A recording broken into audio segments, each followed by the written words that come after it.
she was at a board meeting the other day, and she was on the phone because she was at work. Yeah, you on live? Anyway, she was. All right. Aloha, everyone. Jamie. Aloha. Not Jamie's here. Gina. Is Who else Gina is there? online?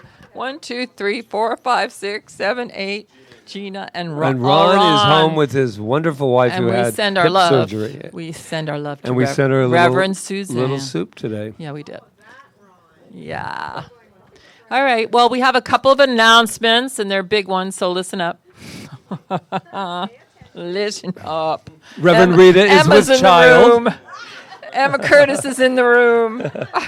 Emma's in the room. I didn't wear my pillbox hat, but I could borrow. I could borrow yours. Okay.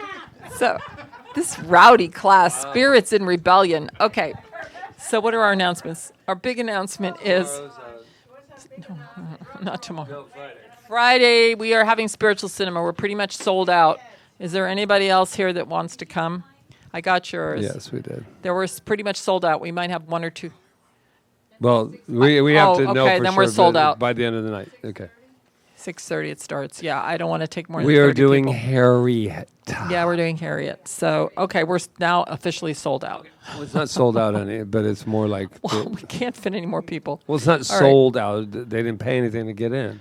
It's sold out. Okay. Okay. Exactly. All right.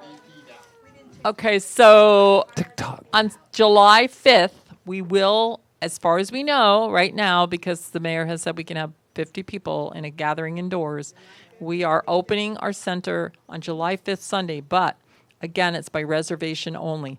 So, yeah, I got yours. So if you want to be part of this, please text, call, or email reservation. All right? And so and we will not have what? You're counted already. We will have.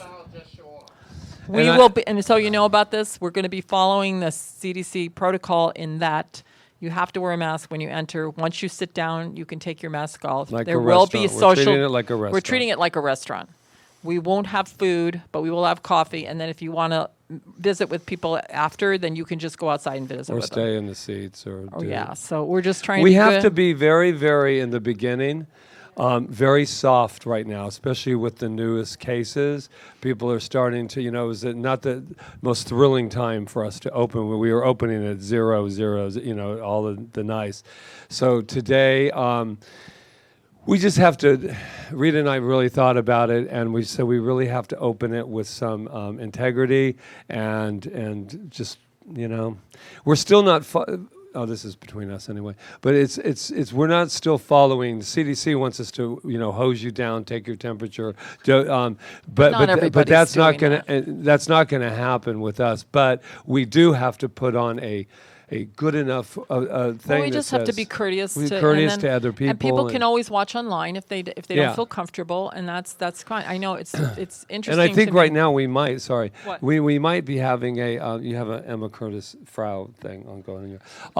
You said. I didn't mean to interrupt and you. I so apologize. it is. Go ahead. But now I forgot what I was saying. So let's move right on. Go ahead. We might have. I don't remember now. I saw the Frau and Emma that thing. I wasn't even frowning about you. Never mind. Frau. He likes to read my mind. I know.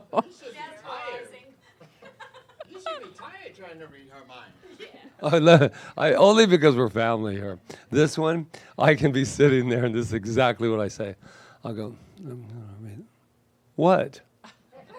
And she'll be doing something else, and I'll go, what's wrong? She goes, nothing. I said, your thoughts are so loud that I can freaking hear them all the way over here.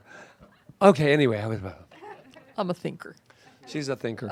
Okay, so we're doing that, and that's the 5th. And then, so kind of get the word out, because not everybody follows, the million e-blasts that we send out, and just let them know that we're going to have to follow. A lot of people are not going to come for many reasons. One is because they're now in a fear that they didn't have before, which I totally understand. And they also are in fear that we're not opening, upset because we're not opening all or nothing, where I said we're going to come in and have potluck and do all of that. Speaking of potluck, now, speaking of potluck, now we have another announcement.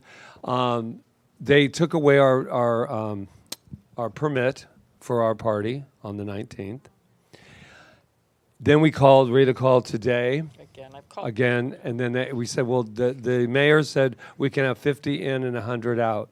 And she says, 50 in the room, 100 gatherings, people.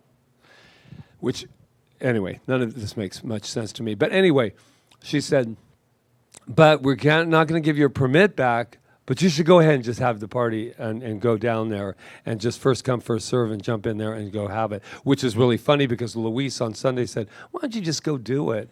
It doesn't, and I go, oh yeah, just go do it. So we call Parks and Recreation and they go, well, just go do it. I mean, it's okay as long as you're following some of the rules. And I go, Why don't we just say treatment works?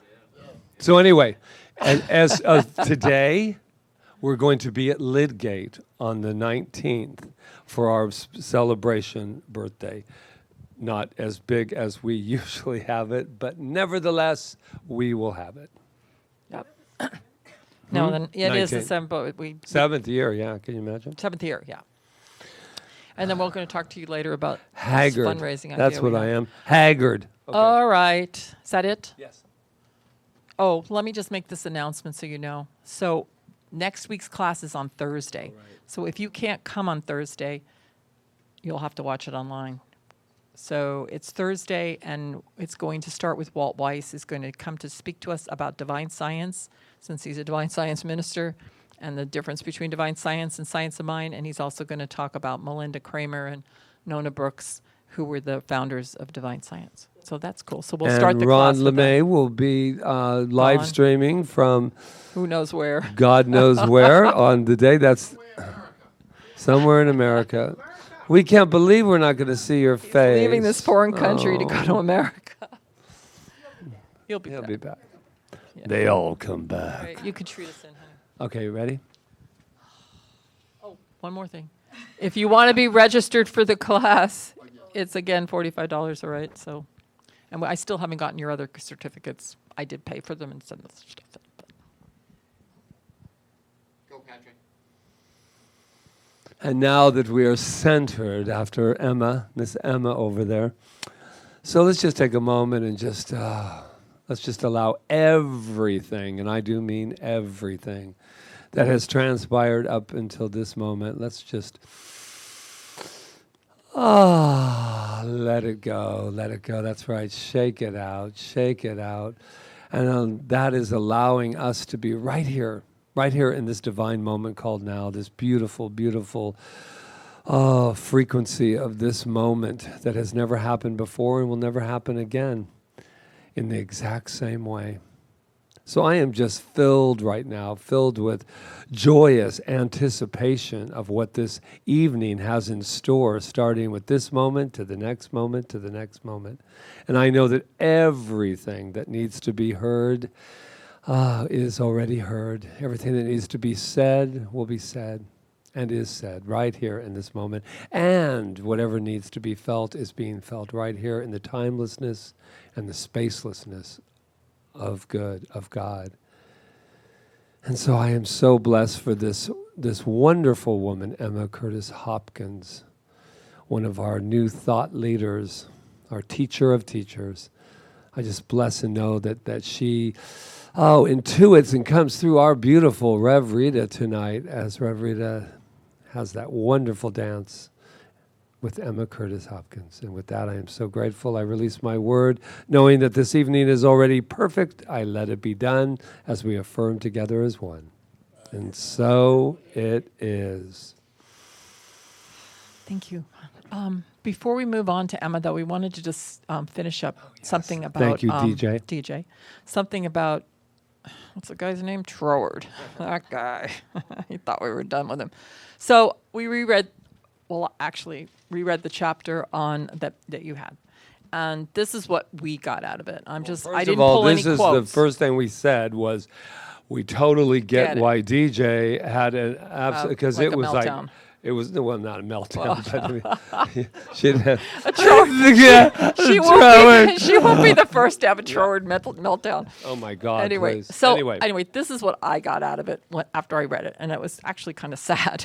What I got was that man had created this idea of sacrifice, that in order to have anything in life, there had to be a sacrifice. They couldn't believe that God was just good and that good was ours to have. They had to create this idea, this consciousness of sacrifice. And then he goes back in time and talks about, back in old times when they sacrificed people for the crops, or the crops were, or they sacrifice crops and let the storm go away, and we'll sacrifice somebody else. And it's just been something that's been in the culture, in the species for a very long time, this idea of sacrifice. But then he says that the sad part about it, what he talks about is that even though we do this thing called sacrifice, we still continue to be in this consciousness of contemplating that separation from God. We think that's going to get us to God, like we're going to be one with God if we do the sacrifice thing, but we don't do it. So where he brings Jesus into it, like Jesus was, well, whether Jesus plotted this out, I didn't get that from the reading or what, but he was the ultimate sacrifice. Like once he sacrificed his life, then we were supposed to let go of everything and find the Christ consciousness and be free. But we still continue to not, even with Jesus, he's still up on the cross, and we're still lamenting, not us in this room, but we're still lamenting this man and saying we're not good enough still. That wasn't even good enough, when that was supposed to be like the ultimate sacrifice that would have wiped out everything, and we would have been one with God, which is what Jesus was saying, right? I'm one with God. So I guess the sad part about it for me was the idea that we were still playing out this idea of separation from God, and that we weren't entitled to good. We still had to sacrifice, and we still had to be like sinners, and we still had to... Anyway, that's what I got. And his point was that love would never ask, the purity of love, of what we call God, good, energy, whatever you want to call it, would never need a sacrifice. It never would have required one. And so by us making one up, and I agree, Rita and I actually read it together as we were dropping off the Labyrinth to hospice, and we were reading it in the car, and I just said, wow, we're still doing this. And I think that his point was that he wanted to say that it wasn't necessarily deliberate, but there was no reason to ever feel that, because the true pure intention of the sacrifice was to free us. And it just obviously it was not in our, in our DNA or our. I don't know. It's just maybe I hope we're getting over it. Well, but I we think that's the next. We still no. What did we say to? We still need to pay a price. That's it. We still need to pay a price for good. Right. Yeah. Like, in other words, I'm going to have a happy life, but you talk to most people, they'll go, how are things going? Well, they're going great now. Knock on wood. All of that kind of programming. So. And so. But it was almost like he was saying that confusing. we together, collectively, Yes. mentally created the crucifixion in order to have this big thing happen that was supposed to be a huge thing. It gives me goosebumps for our planet, just like what's happening now is this huge thing that we created globally, right? That we actually, as a species, created that whole thing to finally release ourselves from this. We didn't even know we were doing it, basically. Okay, so that's my interpretation could have shifted. of It whatever could have the been chapter one of our was. biggest shifts, but he never came off the cross. Yeah. Not in most religions. I mean, he came off the cross for me, but he never came down. And I remember saying to Rita's mom one time, they had this beautiful resurrection picture, and I looked at it, I said, oh my God, that's so beautiful. I said, I'm so pleased that they're celebrating the resurrection. And she said, well, we can't forget the crucifixion, though. And I was just like, oh, of course not, because then we would be free.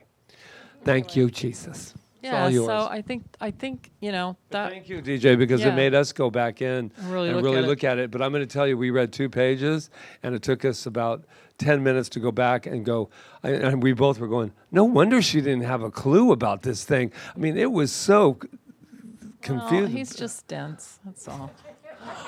He needs a lot of words to express He's himself. tedious. Leave him alone. He's tedious. You could be a reincarnation of him.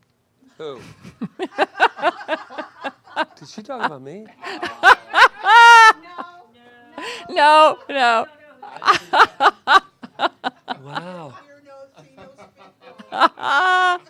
We You can't used to hide your feelings in front of the children. I'm just having fun. Gonna judge me quietly. Yeah, exactly. All right. It's going to be a long ride home tonight. Yeah. Okay, so Emma Curtis Hopkins. I'm not going to even ask you what you think about her yet. You said she was a lot of words too. Yeah, I don't think she's like Troward, a lot of words like Troward. But anyway, so she think about it. They just, she was a prolific writer. I mean, she loved to write. You are the patron saint by nature of literature, art, and education. Okay, so all that you favor prospers if you have learned to spend all vacant moments silently whispering, I am good. That is her big thing, that God is good and that you are good. And and that you could do anything. You could be the patron saint of anything if you would just remember that. And all power is yours. She says, you have no idea how much of the inefficiency of mankind comes from thinking about the wrongdoings of others and of ourselves. That's just what we were talking about. There is nothing more miserable than to feel that by some mistake in your life, you have not amounted to what you might have, and that your misfortunes all hinge on that mistake. How many people tortured themselves? What, are you raising your hand? Yeah. You're not the first one. And the idea that we would be punished forever. We're probably the only species that does that to ourselves, that we punish ourselves forever for a mistake that we made, somewhere in our life. So she was actually born Josephine Emma Curtis. Didn't say why she changed her name, but there's another book here. I haven't read it all, but this book is more of a biography of her. It's a good one. And it's interesting here. It says, forgotten founder of New Thought. Rita, can you hold that up for Rob? Yeah. He likes to have the books held up. This lady calls her the forgotten founder of New Thought. Why do you think they would have called her that? Given, yeah, that's part of it. Yeah. Well, also because she was very responsible, as you'll find out as we go tonight, for many of the great teachers of New Thought. She's considered, if you get this on your test, the teacher of teachers, right? So, Anyway, she was born in an atmosphere of change, which a lot was happening, as we know already, back at that time, in Killingly, Connecticut. What a weird name. Killingly. I know. We need to look it up. Killingly, Connecticut on September 2nd, 1853. And what I read about her is that date is kind of, it might not be that date. So they didn't really know her exact date. It's that date or the year after or whatever, but somewhere around then. Emma Curtis, and I guess when people were born in their homes and stuff like that, my father has 2 birth dates, and because he was born in his house in Brooklyn. And he's weighed on the scale. And they just didn't necessarily, maybe sometimes not keep good track of dates. Emma Curtis Hopkins attended Woodstock Academy. She was very, very intelligent. At Woodstock, Connecticut, entering the school shortly before her 15th birthday, and after she graduated, joined the faculty as an instructor. Wow.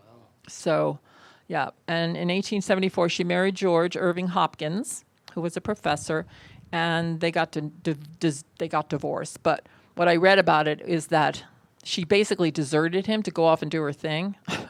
Her son had already died. They had a child who had already died, and she went off to do her thing. And so the divorce happened because he claimed desertion or something like that. So she sounds like she was a real What happened spirit. to John? He passed away. No, her son? Yeah, he died. He died from some kind of consumption, probably. I think it was influenza or consumption. It was always consumption. No one has died of anything but consumption Oops, I went since the we wrong way. started this class. Now we're going to be studying more about this woman next week, who was the founder of of Christian Science, and a very stalwart, very domineering, very opinionated, very intelligent woman, very liberated woman of her day. But Emma had a breathing ailment, and that's the other thing about all these people. They all were sick. They all came to this teaching sick and were healed somehow, and that's what got them on their path. So, and all the people that came to Emma after that were all people that had issues, health issues, that didn't know where else to go, and they were healed, and then they went into the philosophy. Anyway, she went to Mary Baker Eddy, apparently, and had a healing experience with a Christian Science practitioner, and sought Mary Baker Eddy out, and then they got to be pretty close, I guess. There's a lot of interesting stories about that, but she became the editor of the Christian Science Journal, like right away.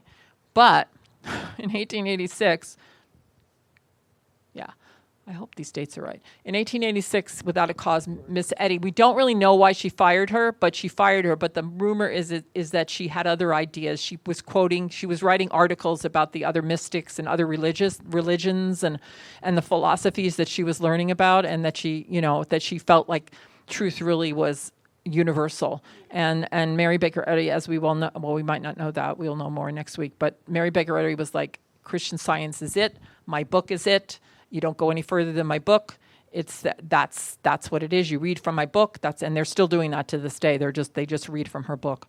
So she was fired, and then she went on to establish her own school, and she had the Emma Curtis Hopkins College of Christian Science. So now she was, I think, also accused of taking stuff from Mary Baker Eddy, but I don't know who owns it. That's the problem with Mary Baker Eddy.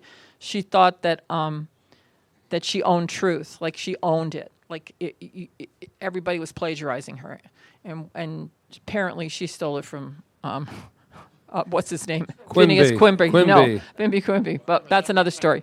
So anyway, and she graduated her first class. This was like really quick. Emma established many study groups in the East and West, from New York City to Seattle to Milwaukee to San Francisco to Washington, D.C. and to Europe. I mean, she was like really out there as a teacher. There were 17 branches of the Hopkins Metaphysical Association from Maine to California. And she was voted the honorary president of the International New Thought Alliance, which is still in existence, INTA, today. And I love this. She had a unique approach to teaching. She insisted that her students already knew everything that she was telling them. It wasn't a matter so much as learning, but as remembering the spiritual instinct that is born in them. That's how we feel about all of you. Well, it is true. That's the way our teaching is. Ooh. She encouraged students to find their own. I know that's a stern picture of her. She encouraged students to. I think she's pretty, though. In a vampire kind of way. No. She's pretty. She encouraged students to find their own words and form their own practice or schools or church communities, and ordained their own ministers. You guys need to be separated? She's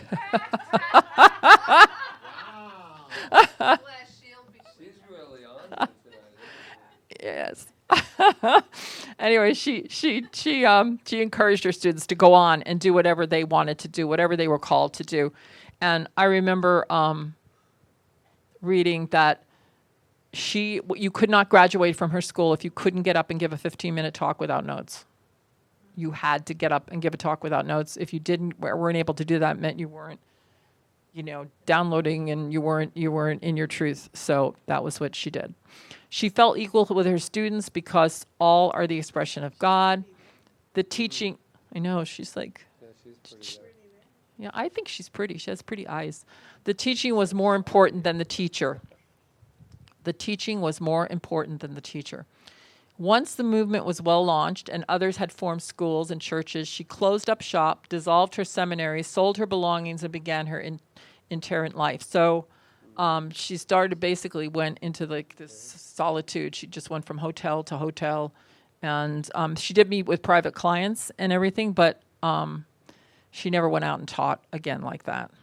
So I don't know what made her do that, but she probably felt like sometimes you just feel like you're done, ready to retire, right? So some of her accomplishments: she insisted upon discipline to train the mind to think a certain way at all times. She challenged her students to prove out the truth principles in their life. Sound familiar, right? During this time, women were discounted. Their place was in the home. It is reported that Emma taught over 50,000 individuals, and she ordained women as ministers.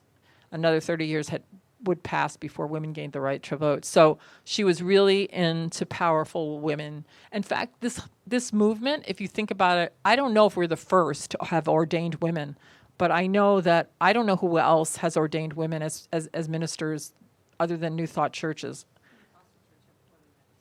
Back then? Right. Yeah, in the fifth, maybe. Yeah, okay. yeah. I think Yeah. in the beginning. Yeah, it I know. was That's not, one of the yeah. things that I love about our philosophy is that women and men are equal. And, that's just the way it is.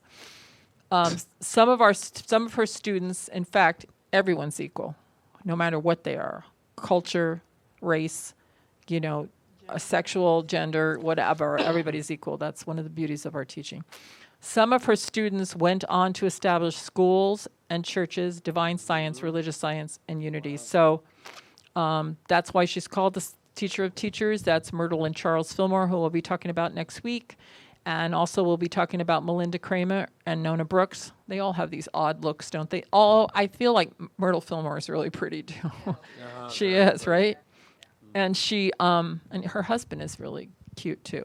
So they're an interesting couple, but look how powerful they were. I know. Oh, I know. Somebody needs to tie it for them. Anyway, and Emily Caddy wrote the Lessons in Truth. She was affiliated with the Fillmores. Emily Caddy? Katie, I'm sorry. Emily Katie. These are the Brooks and Kramer ladies that we'll learn about next week. So anyway, Myrtle Fillmore was speaking of Hopkins when she said, "I know no other writings which mean so much to me as hers do." Hopkins' influence was strong for the Fillmores, but put the principles to work in their lives. Both demonstrated healings and prosperity which have endured and are growing as unity, and we'll talk about that next week. But both of them had physical healings. Okay, so Ernest, this is interesting. All right, Ernest was actually her last student, supposedly. They have a record of that it was her last student, and he went there she taught him the 12 lessons, the ones that she talks about and are in 12 powers. Yeah, the 12 powers, the 12 lessons of high mysticism. And this is what he said about her. What she said was it, and that was that. And like some ancient seeress, dispassionate but not cold, she powered it with a conviction so great that it imparted something, a definite impartation. In fact, so great that at times it was almost like a wind, like the psychic breeze, a phenomena familiar to inquirers. It was something alive and animated and inspiring. It was due neither to her words nor her manner. She awakened an awe which was at once personal and impersonal, identified with her, and yet something more. And what I find about when I read her, it's just healing. I don't know what it is about it. It's not the words. It's just there's something about when you read her, you feel, when I picked it back up again, because I hadn't read her in a while, I was like, oh my God, I'm so glad I'm reading this right now because I could really use it. And it felt just really healing. But the funny story about Ernest and her is that when he first went there, he was trying to be really polite, and he brought her flowers. And she walked in, and he handed her the flower and introduced himself. And she said, "Thank you so much. I'm going to a funeral later. I'll be able to bring those with me." I know. Yeah. So it was like, but I mean, I can just imagine her. She said it very coldly and just very matter-of-factly. Anyway. Like Emma, Holmes felt that there was a common denominator of mysticism among all people and religions, and that each individual applied that principle to his or own life. He identified Hopkins' mysticism expressed in terms applicable to healing. So mysticism is defined as an awareness or belief in the indwelling God.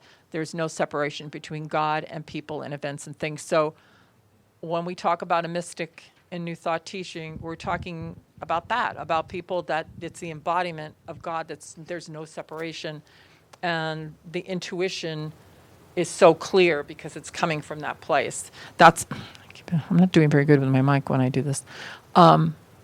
It's like when we think about psychic ability, that's like reading. I think we've talked about it in here. Psychic ability is like reading the subjective field, and you know what's going on because you're actually reading somebody's subconscious.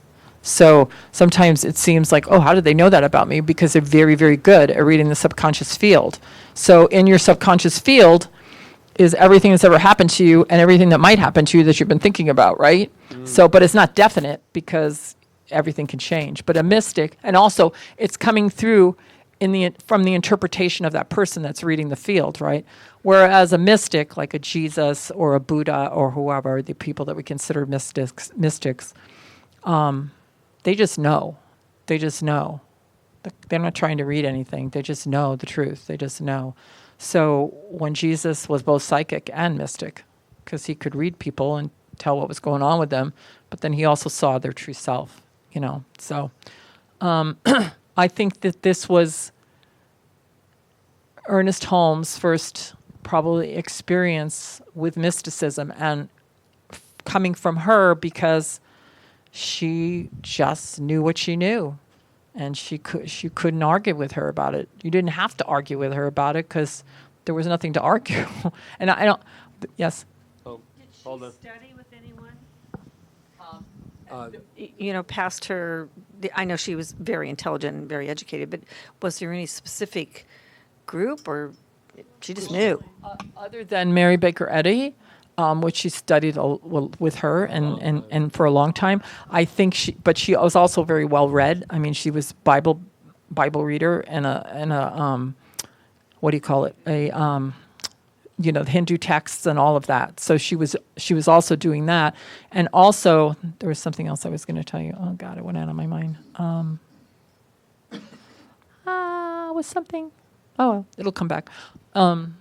Yeah. So that, and there was something that was important. All right, it'll come back. I'll know it'll come back. Yeah, so that's all. That's what I know about her. I mean, she went to school. Oh, that was what it was. She had to ask for a release. She was a Calvinist, so she was brought up in the Calvinist faith, and she asked for a release from that so she could join the Christian Science Church. And I guess they didn't like that very much when that happened. So she probably was studying religion there too and everything. So, yeah. And apparently she was like a prolific writer. So just really good writer. Emma made her transition in April 8th, 1925, due to a series of heart failures, which she described in one of her letters as not so much an illness, rather God terminating a career. Oh, So, my God. I like that. That's quite a... I know, God terminated her career. But I think, she was done. And we're going to talk about her death in a minute. But I love this quote. Couldn't we use this quote today? If God is your world, what have you to fear? True. It's great for today, right? Yeah. If God is your world, what have you to fear? Emma Curtis Hopkins. So this is how she died. I love this story. So...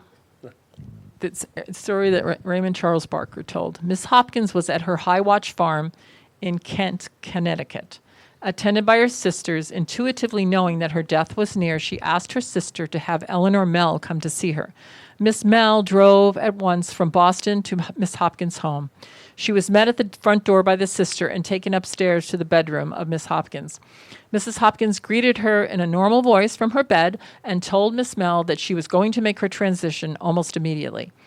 She, Miss Mell, read her from the metaphysical books. About an hour later, she said to Miss Mell, "Open the Bible and read it to me." Miss Mell opened the Bible to John 17 and read the first verse. These words spake Jesus and lifted up his eyes to heaven and said, "Father, the hour is come, glorify thy Son, that thy Son also may glorify thee." During the reading, Miss Hopkins passed in peace. I know, it makes me cry. So beautiful. Anyway, so I think what she said was true. I think she was just done. She was in her 80s, too. I mean, it wasn't 70s? Oh, I thought she was in her 80s. Oh, I didn't add very well. She was 72. Yeah. Emma's got her born I in know. We were born in 1953. 1953. Don't you? 1925, so she would have been 71. Yeah. Why did I think she was? I was thinking of somebody else. I didn't add up the It's years. still kind of older. Is that young in those days? Well, Emerson was in his 80s, right? Didn't we Oh, say man, Emerson was yeah. in his 80s? Troward, we never did, Patrick didn't tell you how Troward died. He died, and he was out in his garden, Oh, yeah. and he just had a stroke and died, and he was like in his 60s. And I thought, and he just died. That was it. That's the way to go. Well, I mean, he was done. I always Another like career terminated. I like to think, I think that it's just like, I don't know the whole story about it. I think you have to read that lady's book, Feren. But yeah, go ahead. Did her philosophy change? She seemed as though she had, of course she had a great relationship with God. And I don't see that lady as this lady. You know what I mean? What the do you lady, mean? the lady that says not so much in illness, rather God terminating a career. Was she trying to be witty? Probably. Yeah. I think she had a real good sense of humor. I mean, from what I'm saying, from what I'm reading about her and Yeah. what Ernest has said about her and stuff, Yeah. like I think she did have a sense of humor. It's so funny because we know a woman, Sue Rubin, Reverend Dr. Sue Rubin, who's a Yeah. minister that she's so much like her. She's just, you would think she was like really cold, but she just knows that she knows that she knows. Yeah. And she'll say things and she has like a sense of humor, but it doesn't seem like a sense of humor. It seems like she's being like snotty or something, but yeah. Okay. So, but as far, plus, I'm not exactly sure what's the year on that book?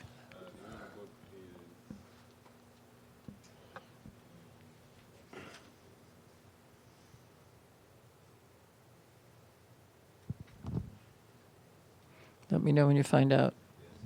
Well, I mean, that statement that she said, I find it to be kind of funny, but I kind of wish that, I wish I had thought it up, because I wouldn't mind somebody saying that about me when I was gone.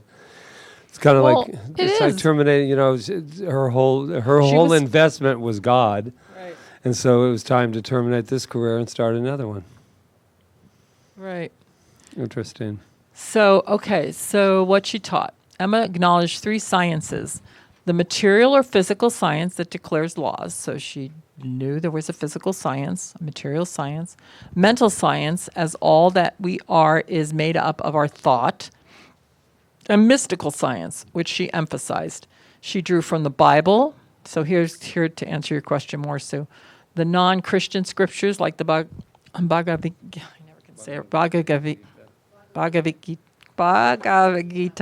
If I don't rehearse it, I can't. Avesta, Zoroaster, ancient Greek and Roman mythologies, and the world's great philosophies and saints. So she was definitely well read. Yeah, yes, she did. In fact, when she took from Christian Science, she was trying to come up with her own method. The gospel teachings of Jesus were superior to the directives and interpretations of Paul's pastoral letters. So, in other words, she wasn't too much for Paul. What? I know most New Thought people, when they think about Paul, they don't really resonate to him very much. I mean, because he kind of. But if you think about Paul, I have nothing against him. I mean, he had lots of good things to say too. But he never really even knew Jesus. No, and he made it all up. And I always feel like there was a lot he said that was destructive against what Jesus taught. So, but yet the Christian world really follows Paul. But apparently she didn't.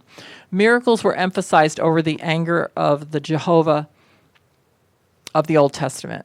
So in other words, it's the miracles, and she wasn't so much into Jehovah and his anger. Feminine nature, healing and nurturing and supporting were given greater importance than the traditional masculine obedience to a higher power. So she brought the feminine to the teaching, i.e. all the women she taught and brought into ministry. That picture of Jesus actually kind of looks like her with long hair. No. You are just a great student tonight, Patrick. Thank you very much, Miss Rita.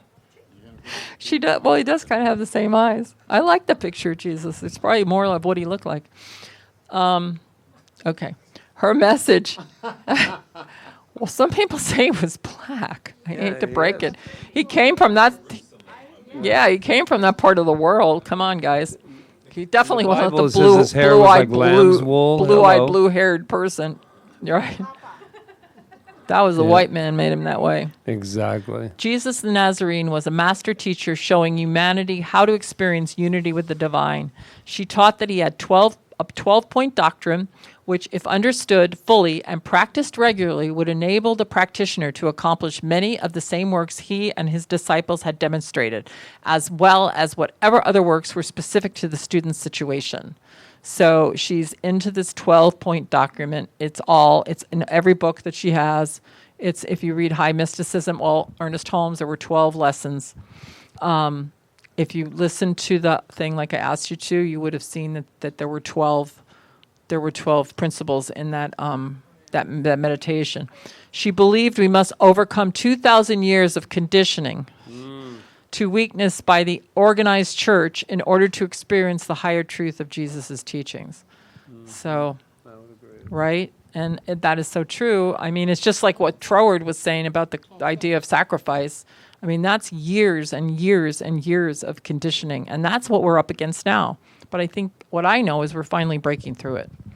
We're finally breaking through it. So Rita, Yes. would it be safe to say that she had the first 12-step program going on? There might. In fact, I think that property she had was at one time used by the by Bill W. I think. I have to go look it up. Maybe. I don't know. I don't. We'd have to study her 12-point doctrine and see. Yeah. God as goodness, not goodness as opposed to evil in some sort of battle, but rather a goodness that extended to all existence. That is, reality was actually all goodness, regardless of any appearance to the contrary. That goodness was not in the future, it was now. So she refused to see anything but goodness. Well, if you think about it, if you think about Jesus, who she's a great follower of Jesus, he didn't really see anything but goodness either. Even when he was looking at somebody that was sick, he was not seeing any kind of illness. He was seeing their perfection.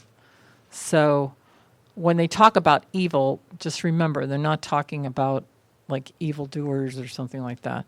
They're talking about any inversion of good, like usually about thoughts, things that are lack and poverty and illness and things like that. Yeah, and even when Jesus was being crucified, he didn't condemn those who were against him. He actually asked for their forgiveness. Right. Exactly, right? Yep.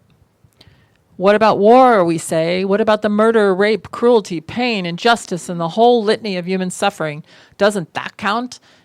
Of course, we always go to that, right? We always go to that. We always we always want to put like the limitation out there and to discount what somebody's saying. In fact, what makes it difficult for the mind to understand existence as all goodness is that the mind can easily find so many counterexamples. Yet the heart can understand it because the heart can understand that existence is love itself. So it's like if you're constantly looking for the bad things, that's what's going to show up. But if you can see through it, like even in this time that we're experiencing now, if we can see through it and see the good that's rising from it, then we're going to be moving to the next level of consciousness, the next level of our evolution. But if we constantly, like there's so many people right now that are trying to hold on to the old, like they're just putting roadblocks up all over the place, trying to hold on to what was and trying to stop this momentum of going forward. But what I know is that we've reached our limit now, and we have said enough is enough. And it might not going to be pretty, but we are walking through it. We are walking through it right now.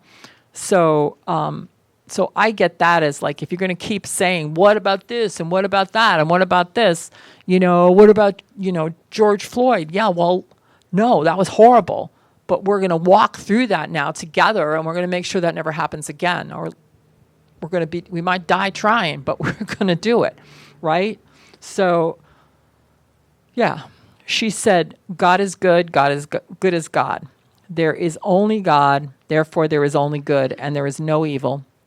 There is nothing to fear, there is nothing to hate, there is no power to hurt, there is no matter with its laws. In other words, matter has no power, matter has no law. We give matter power. So there's nothing to hold anything in place besides what we give it. Like if you're doing a treatment for somebody that's ill, there's no consciousness to hold that illness in place unless you give it the consciousness. That's why it's so kind of, don't bring the illness into your treatment because you're focused on it. I mean, sometimes you have to because you want to argue it or whatever, but it has nothing to, that's one of the things, I love that phrase, this can be gone now, because it has nothing to support it. There's nothing to support it besides the support that we give it through consciousness. Feel free to comment if you want. Emma said there are 3 ways that people could heal. If you would get the realization of the omnipresence of God, and it was greater and more powerful than anything appearing. Well, that makes sense. Because anytime, even like in Joe Dispenza's healings, I've heard him say, the person doesn't really care, even whether they get well or not. They're just so much in the presence of the now moment, in the presence of the love, that it has to go away because it has nothing to support it anymore. But they're not thinking about sending their illness away. They're just focusing on the presence of God. He's not calling it the presence of God, but it's the same thing. Although now he does call it the presence of God. He's changed his dialogue a little bit. To get to the cause, okay, so this is her other way. To get to the cause, get behind what was creating a negative condition. So we've talked about this already. But we don't always have to get to the cause. The cause is going to, if it helps us to get to the cause, and sometimes it really does, I know sometimes it helps me to get to the cause, but she's just saying that it's one of the ways. So whatever it is that it takes for you. What's that? I'm sorry, I thought I turned it off. It's okay. Don't worry about it. It's Emma. It's Yana. Tell her to call you later. Anyone can heal who has a desire to help, uplift, and to serve mankind. So it's not reserved for just like a priest or something like that. Anyone can heal. We're all healers because our innate quality is healing. That's what we are. We heal. That's our bodies are made to heal. Our consciousness is made to heal. It's perfect. So it's not something that you have to, you have to gain. Heal thyself and teach others to heal. So how would you teach others to heal? Anybody? Ron seems to be the man with the microphone tonight, but that's okay. Well, okay, so from my own experience, once someone taught me how to heal myself from the condition that I have or had. I still have it, but it's not active. And so because I was able to heal myself with a process, then I was able to show someone else how to heal themselves using the same process. And if they use the same process, they can heal themselves, and then in turn, they need to show someone else how to do it, which is how that's how you become a teacher of teachers, because you learn something, but you reinforce what you learn when you teach it. Right, that's very true. Because we do what they say, we teach what we need to learn most. Yeah, and if you awaken it in someone else, that's what a teacher is supposed to do: is awaken the healing power in someone else by telling them they have it, by teaching them that they have it, and making them, like, letting them know that they're the ones that are the healer. I mean, even doctors will say that it's the patients with the most positive attitude about their illness or whatever are the ones that tend to get better faster, or, right? And even the doctors depend on that healer within. That's the healer within that actually does the healing. Even with all the medications and everything that we take that are great, it's still the healer within that's doing the healing, right? Emma Curtis Hopkins and her followers healed all over everywhere. She also told us that the people who were healed experienced 3 changes. Their health was totally restored. They had new awakened intelligence. They had purified motive. What does that mean, purified motive? Somebody other than Ron. Okay, we got Ron, then we got Charles. I want to hear from some women. This is Emma Curtis Hopkins here. Okay, right. They had good intentions. Okay. Yeah. Good intentions. Purified motive. Are you talking about purified motives? Yeah, these are the people. This is what happened to people when they healed. They had purified. Yay! Another woman coming forth.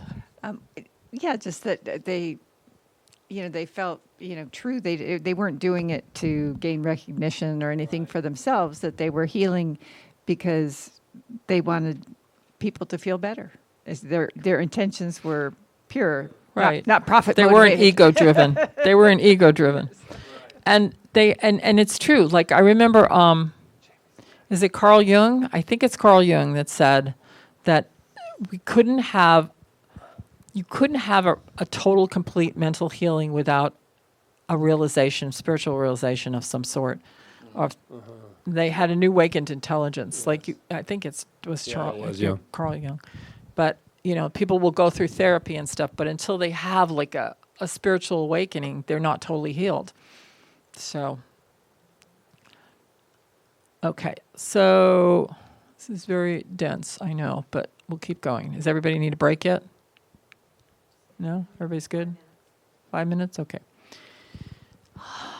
Okay, so there were 12 lessons in these are the 12 lessons. Emma's first 6 lessons focus on establishing the individual's own health and well-being, while 7 through 12 expand on the same principles, applying them to work with others, which Emma calls our ministry, which is really interesting. Interesting, because that's what Because practitioner, the first year, Oh my God. the first year is all about you, and the second year is all about you helping others. From what you know now Well, about you. which totally makes sense, because how can you help others if you can't help yourself, right? So, the first year of practitioner studies is how life got to be the way it is. I know, and it's a hard one for people sometimes, but it's a good one. Ask Michelle LeMay. Okay, so lesson 1, the statement of being, the word of God.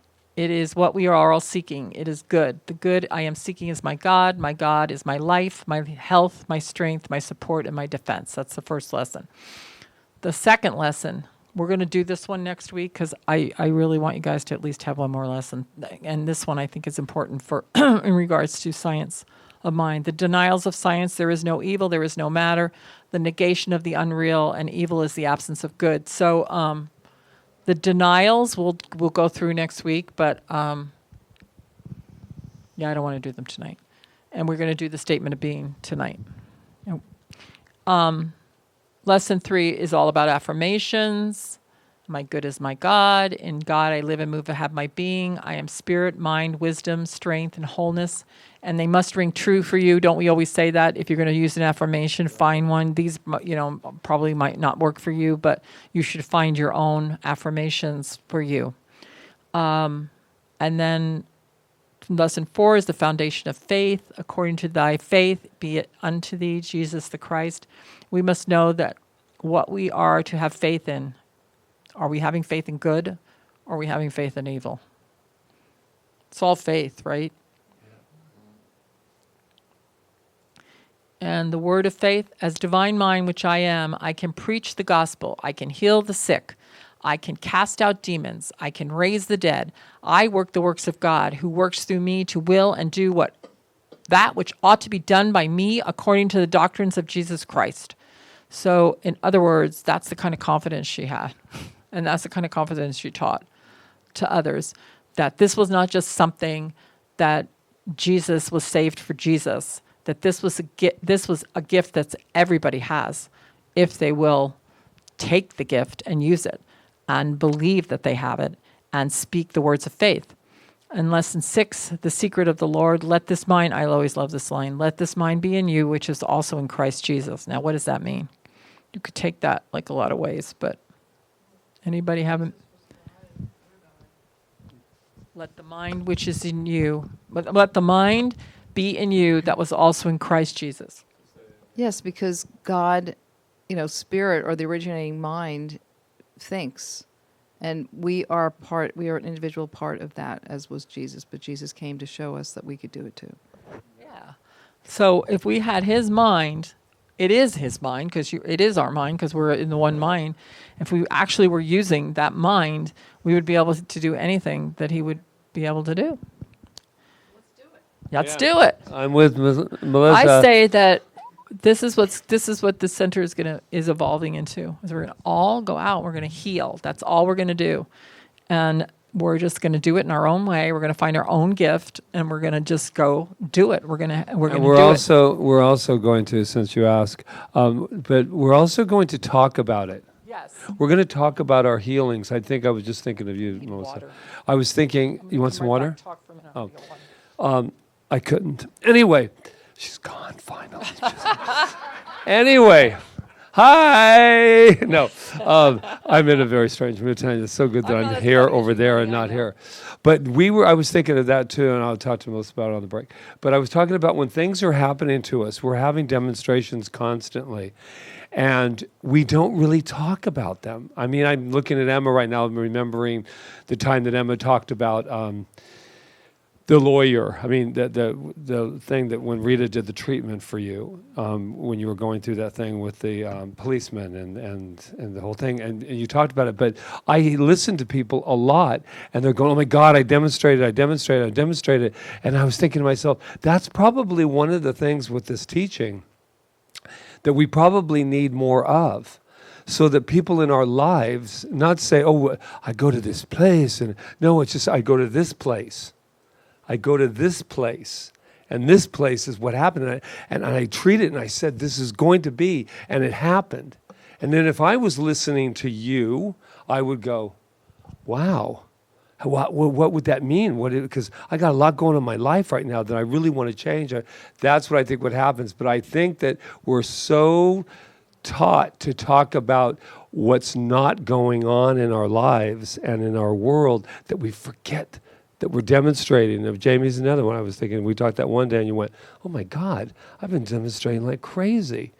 But we don't know that because Jamie never told us.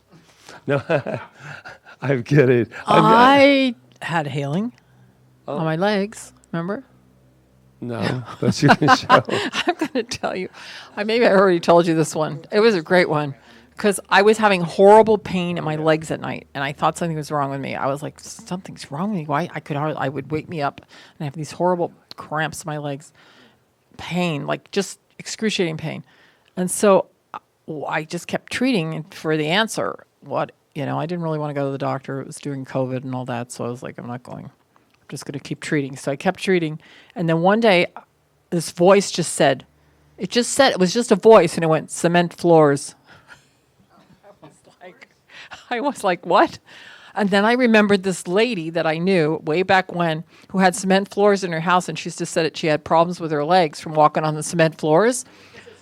Right. So I have cement floors. So it was just those two words, cement floors. I woke up and I went, oh, okay. I don't need to stamp through the house anymore. So I started walking more on the balls of my feet. I never had a pain again after that. So, but there's more to this story. But it was what I felt that lady in my head that said she had cement floors, and therefore it was lodged in my subconscious that the cement floors, I don't know. All I know is that it was a healing, because as far as I know, wake up to somebody just going cement floors.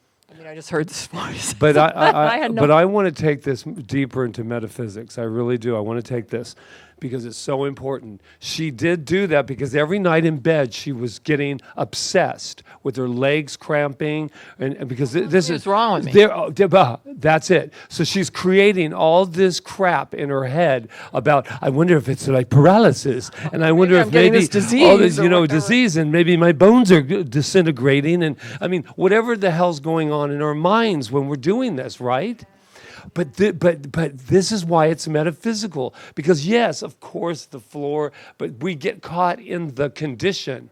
But what she did was, the moment she heard it, and I saw the instantaneous, the moment she heard cement floors, it's like going to the doctor when you go, my throat hurts, and you go in the car, and then you're on your way, and all of a sudden your throat isn't sore anymore because you've got some solution going. The moment she heard cement floors, she knew it wasn't that debilitating disease that was going to leave us carrying her around the center, whatever she was creating in her imagination. And there was a healing. And the healing didn't come because of the floors, or she would still have it. Because she still has the cement floors, and she can walk like this all she wants, but so, you guys, this is the point, though. Thank you, Rita. This is the point, because we don't stop just there at the condition. We don't stop and go, oh, that's what it was. I knew it all the time. It was those damn cement floors. No, it wasn't. It was the mind that was in there. And yes, wear shoes and do whatever you want to do with that. Thank you. Thank you. Well, it's also because I sleep with Anton Mesmer. Okay. Wow. Tonight's just that night. Okay, let's see what else she says. It's the perfect night for all. Oh, I love this one.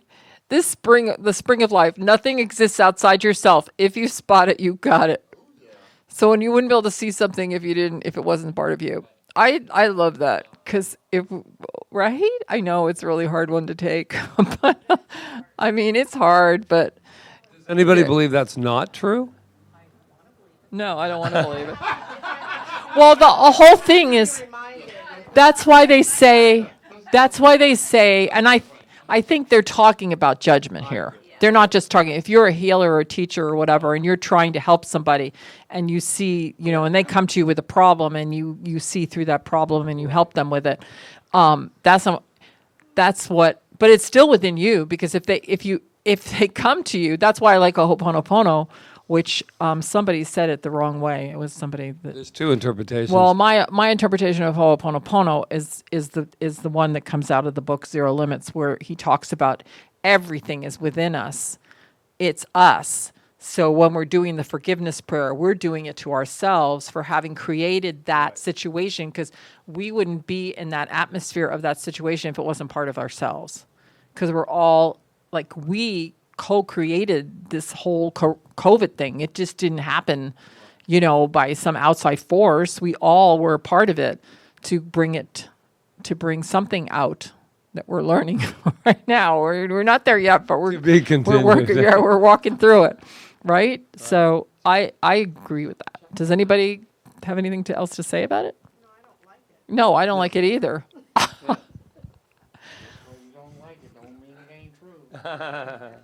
Okay, so rending the veil. Matter is the only deceiver, all is spirit. So, and that's just like getting caught in matter. We're trying to heal matter with matter, which is a lot of what we're doing right now. We're trying to fix everything still by going out and trying to fix it in the problem, instead of going back to first cause and saying there's a consciousness that needs to change here. But we get caught in matter. It's a great deceiver because it's very real, right? So if we really went back to consciousness, which is what we're teaching now, is this whole world thing is not going to change until we change our consciousness. It's not. We're going to hang on for dear life. Righteous judgment. If it is hard for you to cure your case, now she gets really tough here, you have made the mistake somewhere of believing in hardships for somebody or yourself. A mistaken idea about God and your own life will break out somewhere. So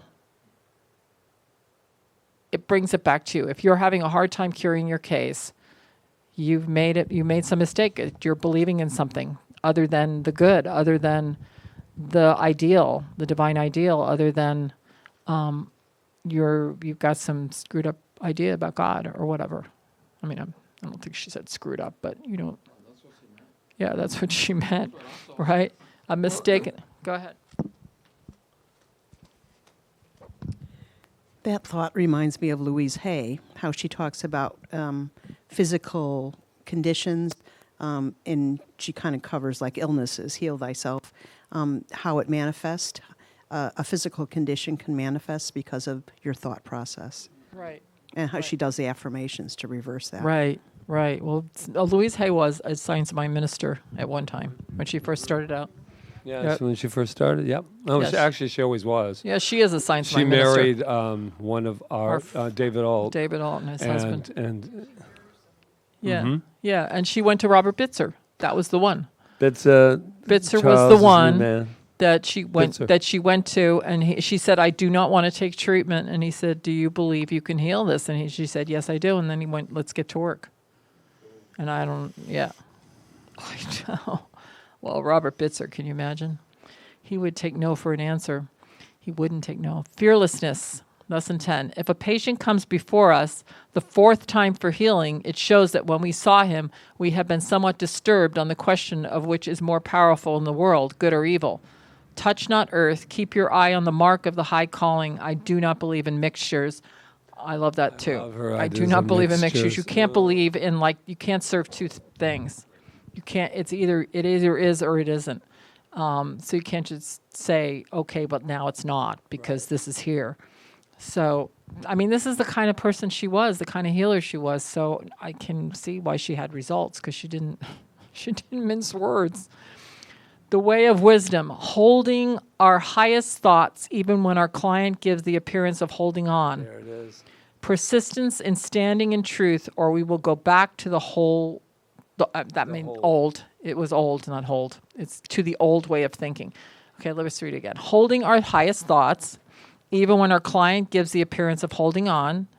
Persistence in standing in truth, or we will go back to the old way of thinking. So sometimes when you're with somebody, you can get caught up with the fact that you think that they are holding on.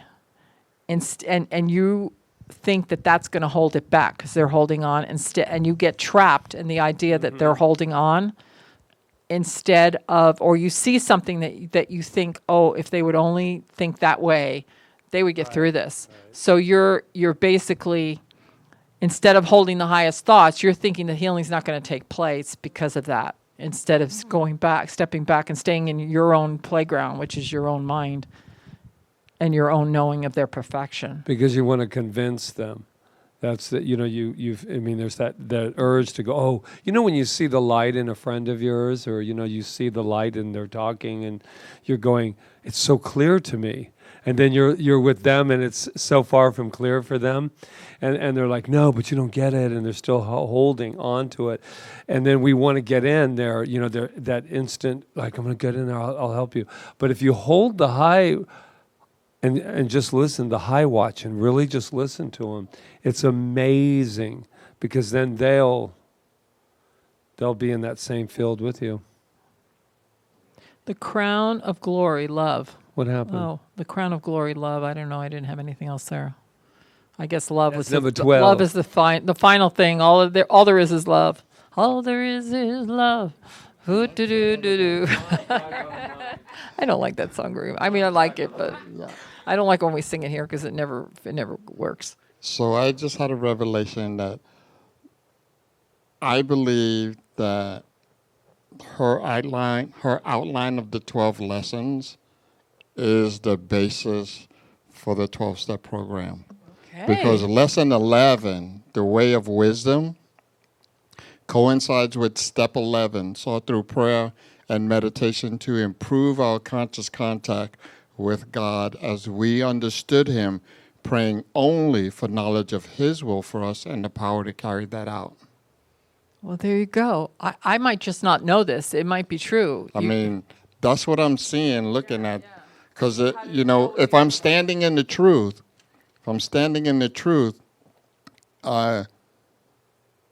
stop it, Robert. Oh, that's Rita. Standing in the truth and being persistent in standing in the truth, that's my conscious contact with Source. Right. So that I don't revert back to my old way of thinking. Wow. Yeah. Well, we need to investigate that a little further and see if there was any influence. There could have been. I mean, he knew Ernest Holmes. They were, so who knows? Okay, so how to heal. Sit down at a certain time every day and write down on a paper what your idea of good is. Write the highest ideas of good you have. Such a practice will pin you down to the truth, and it is in truth that there is power. Take 2 of the 12 doctrines and repeat them each day. Spend an hour in the morning reasoning out the lessons that address your own nature, 1 through 6, and an hour in the afternoon on lessons addressing the people around you and your environment, your ministry, chapters 7 through 12. By going over and over the lessons, we come nearer the healing feeling. So, well, I mean, come on, guys. You don't have to do this, but it does take practice. If we really want to more do than the this, 5 steps. Okay, yeah, that's we have to step. So these are some of her books: High Mysticism, Scientific Christian Mental Practice, Spiritual Law in a Natural World, and the books about her, the one I showed you, and Unveiling Your Hidden Power by Ruth L. Miller. And the world persists in exhibiting before you what you persist in affirming the world is. I like that one. I know, right? The world will persist in exhibiting before you what you persist in affirming the world is. These are so prevalent for today, right? And so when you come back from our break, we're going to go into the Radiant I Am. I'm not going to play it, but so take a break. She makes it so simple, though. And so in many ways, just kind of like, and it makes you just go,